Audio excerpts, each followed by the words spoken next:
네, 그려주고 있습니다. 그러면은 이제 저희도 준비를 해봐야 될 텐데 종목을 요즘에 고르기가 굉장히 까탈스럽다고 느끼시는 분들 많으실 것 같아요. 오늘의 라스트 찬스 어떤 종목 잡아볼까요? 저 오늘 이 준비한 종목은요. 유니드 준비했습니다. 풍력 바람이 안 분 지가 꽤 된 것 같아요. 유니드도 보면은 한 맞나요? 4개월째 거의 쉬지 않고 빠졌기 때문에 이제 바닥에 잡힌 종목인가? 이제 이게 궁금하실 것 같은데 어느 정도 바닥 나왔다고 보세요? 일단 요즘 가장 중요한 게 많이 하락한 종목들이 부담 없이 진입이 되게 좋은 것 같습니다. 그래서 유니드 같은 경우에도 사실상 예전에 탄스포십 얘기가 나왔을 때 16만 원 가까이까지 상승을 했는데 지금 현재 가격이 8만 원대 거의 50% 정도의 조정을 가격적인 조정 그리고 기간적인 조정 모두 다 많이 받았다고 생각을 하고 있고요. 이 4분기 실적 관련돼서는 컨센서스를 조금 하회를 했던 부분이 있었습니다.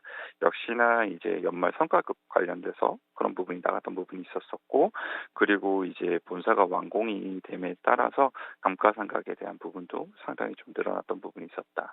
그리고 4분기 때 이제 해상 운임 가격이 많이 상승을 하게 되면서 그런 부분이 이 실적에는 안 좋은 영향을 미쳤다라고 보시면 될 것 같은데요. 1월 달로 넘어오게 되면서 컨테이너 운임 지수가 5,100에서 지금 많이 빠지지는 않았지만 4,980까지는 조금씩 이 하향되고 있다라는 점이 일단 비용적인 측면이 조금은 줄어들 수 있다라고 생각을 하고 있고요. 염화칼륨 관련돼서도 요즘 가격세가 계속적으로 나오고 있습니다. 이 염화칼륨 관련돼서 원재료이기는 하지만 이 가격에 대한 전가력 자체가 유니트가 상당히 많다는 점을 감안하게 되었을 때에는 추가적으로 유니드에 대한 실적 볼륨이 상당히 더 커질 수 있는 부분이다라고 생각을 하고 있고요. 그 외에도 이제 이 프로프롬 같은 경우에도 가격에 대한 부분이 상승이 나오게 되면서 일단 실적적인 측면 자체가 2022년도에 넘어오게 되면서 어느 정도 계속 유지 혹은 다시 한 번 더 회복이 나올 수 있다라고 판단을 하고 있습니다.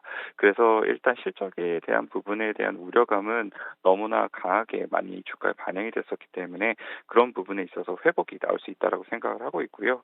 두 번째는 이제 탄소포집 관련돼서 다시 한 번 더 부각이 될 가능성이 있다라고 생각을 하고 있습니다. 이 우크라이나 사태가 계속적으로 일어나게 되면서 탄소 배출권의 같은 경우에도 가격이 빠르게 상승이 나오고 있는데요. 이렇게 탄소 배출권에 대한 가격의 상승이 급격하게 나오게 되면은 아무래도 탄소 포집에 대한 니즈는 확대가 될 수밖에 없다라고 생각을 하고 있습니다. 그래서 이 유니드가 이제 탄산칼륨 관련돼서 사실 이 많은 이 탄소 포집의 소재로 사용이 될 수 있다는 점까지 생각을 해보게 되었을 때에는 유니드 탄소 포집 관련돼서 모멘텀이 다시 확장이 되고 있는 구간으로 들어갈 수 있다라고 생각을 하고 있습니다. 그래서 일단은 목표가를 너무 높게는 잡지는 않았어요. 한 12만 원 정도 제시를 해드리면서 예전 하락이 나오기 전 정도의 가격까지는 충분히 반등이 나올 수 있다라고 생각을 하고 있고요. 손절가는 7만 6천 원 제시해드리도록 하겠습니다. 설명 주신 그 모멘텀 구간에서 탄소 보집 기술을 가지고 있기 때문에 니즈가 높아질 거라고 하셨는데 우크라이나 사태로 인해서 탄소 배출권 가격이 올라가는 것과 어떤 연관이 있는지 조금 더 부연 설명해 주실 수 있으세요? 네. 네. 아무래도 탄소 배출권 가격이 상승을 하게 되면은 둘 중에 하나가 될 수밖에 없습니다.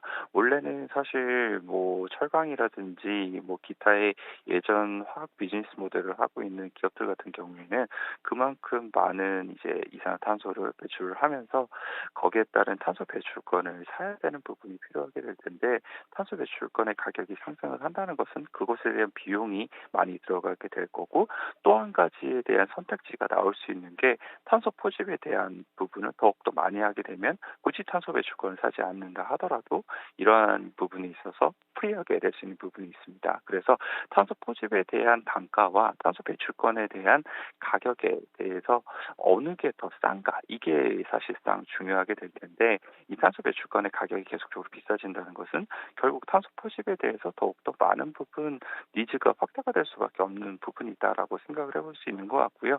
이렇게 계속적으로 탄소 배출권 가격에 대한 상승이 뉴스화가 되고 더 많이 보도가 되게 되면은 탄소 포집 관련돼서도 모멘텀은 더욱더 강해질 가능성이 상당히 높다라고 판단해 볼 수 있는 것 같습니다. 네, 알겠습니다. 오늘 말씀 잘 들었어요. 수고 많으셨습니다. 네, 감사합니다. 목표치 많이 안 잡았다고 해주셨는데 지금 가격을 고려하면 꽤 수익이 날 만한 자리에서 목표가 나왔어요. 네, 12만 원 보고 있고 실적에 대한 우려감은 거의 다 주가에 반영이 된 상황이라고 합니다. 네, 그보다는 이제 조금 더 성장에 대한 모멘텀을 가격대에 반영하는 흐름이 오지 않았을까 예측을 해주고 있고요. 탄소포집 관련해서도 워낙에 관련주들 많이 밀려있는 상황인데 낙폭과대주로서의 메리트 다시 한번 시장에서 인정받을 수 있을지 확인해 보셔야 되겠습니다. 송태영 과장과 함께 했고요.